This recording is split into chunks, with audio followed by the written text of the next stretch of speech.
right, good morning everyone. We're at a good time of day for shadows and sunlight. This is Pattern a Day. Welcome. I'm David Getson, and here we are at number 7, the countryside. And as always, if you enjoy these videos, please like, share, and subscribe.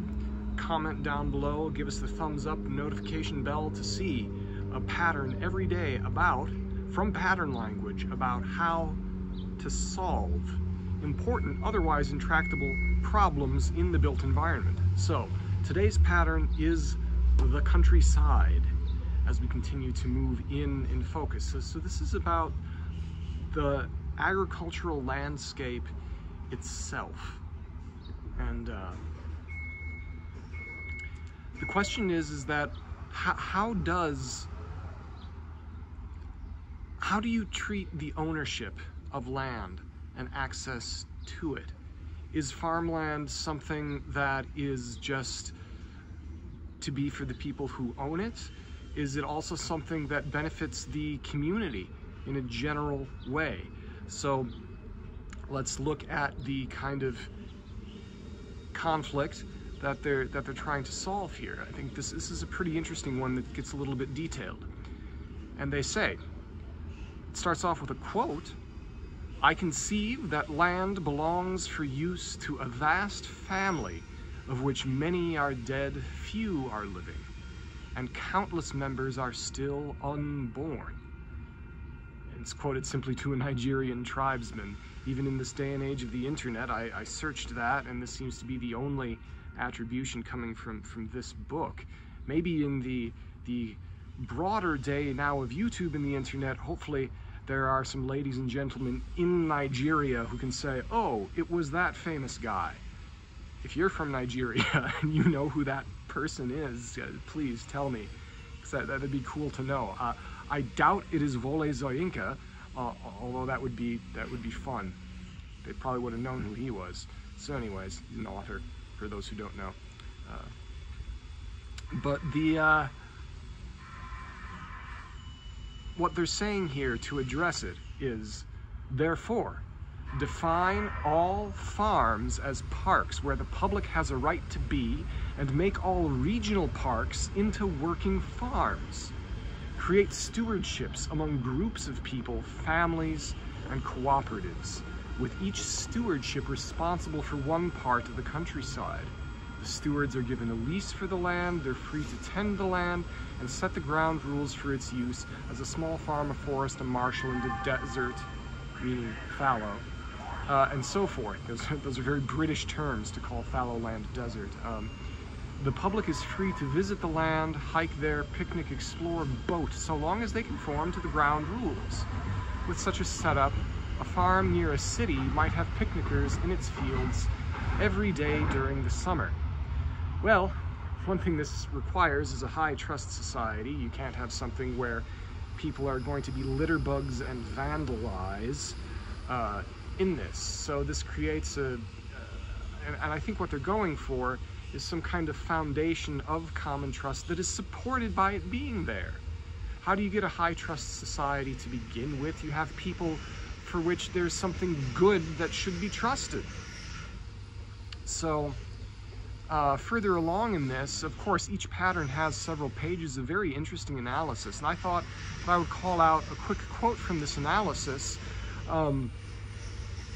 because this pattern really comes out of English tradition. When I was staying with Christopher Alexander and with Maggie in the south of England several times, I was with them for a few months at a time once, and I really got to experience over that time how that landscape and that culture in many ways informed pattern language, just as Italy has and many other places in the world has. But this one specifically is very English and very Southern English, is that there are paths that go along the edges of farm fields. There are what they call ancient woodland, which is your preserved old woodland landscape. It's very special. There's not much of that in England left, but there is in Sussex around Arundel and Binstead, where all of that is. And when you walk through there, when you walk through there, you get very much the sense that this is commons, commonweal, that old, lovely old English word meaning something that is for the benefit of everyone, for the community.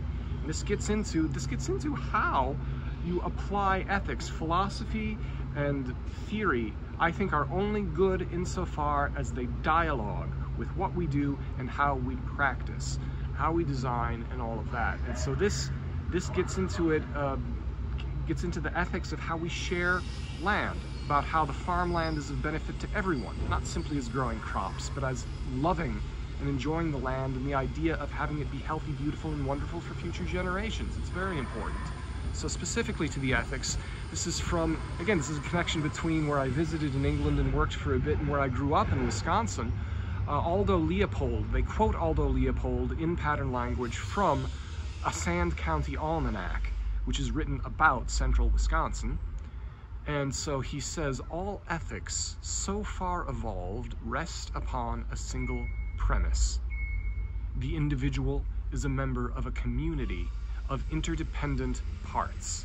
His instincts prompt him to compete for his place in that community, but his ethics prompt him to also cooperate. This is extremely important. I think even so famous an economist as Adam Smith wrote about the invisible hand and the wealth of nations and the law of supply and demand and everything. Those are very important. And when those are done properly, wonderful things can happen. Also, you can get smacked around by the invisible hand, but that's why we do things with it. But he also wrote something called the theory of moral sentiment. The theory of moral sentiment. Very, very important is that within competition and with individuality, you also have community. Humans are individuals. Humans also live in communities. You cannot have community without individual. You cannot have individual without community. And there's this very, very odd blindness to focus either on one or the other. Oh, are you a collectivist or are you an individualist? I'm neither. I'm a pragmatic, I try to be a pragmatic human. So that's, this touches to that. So all of this fancy schmancy highfalutin, your highfalutin ethics, well, all of that comes down literally to earth in, let's practice these ethics. We are individuals in a community. Therefore, so you have access to the agricultural countryside to be respectfully treated as a wonderful park, as a thing where people can go through and experience. And here at Arroyo Outdoor, we have a tiny, I'm very proud to say, we have a tiny little bit of that. People walk through here. People walk through this pottery supply lot as like it's a public park or a public garden. There are places like that, talking about the examples, in Italy, you'll have lemon pergolas. Apologize for the noise there, that doesn't happen every day. We're doing something important. So they'll have the lemon pergolas be a park. And then when you walk through it, you get to see how you go all the way through, and they have the limoncello stand at the end, and maybe you want some limoncello. Maybe everybody wants some limoncello after the noise and when they're done working. So I'll wrap it up. Thank you so much for listening, and next time on Living Process, we have pattern number 8, Mosaic of Subcultures. That's one of my favorites. See you then. Thank you.